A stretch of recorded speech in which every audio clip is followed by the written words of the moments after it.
कृत्रिम बुद्धिमत्ता हे अतिशय महत्त्वाचं साधन असून भारतीय तरुणांनी याचा उपयोग मानवकेंद्रित आणि नैतिकता जपून करावा, असं केंद्रीय माहिती आणि तंत्रज्ञान मंत्री अश्विनी वैष्णव यांनी म्हटलं आहे.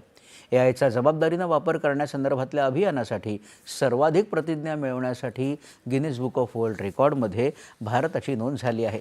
याचं प्रमाणपत्र आज इंडिया एआय इम्पॅक्ट परिषद 2026मध्ये वैष्णव यांनी स्वीकारलं.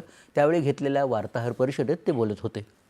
या अभियानांतर्गत 16 फेब्रुवारी रोजी 24 तासात 2.5 लाखांहून अधिक विद्यार्थ्यांनी जबाबदार एआय वापरासाठी प्रतिज्ञा घेतली आणि विश्वविक्रम घडवला.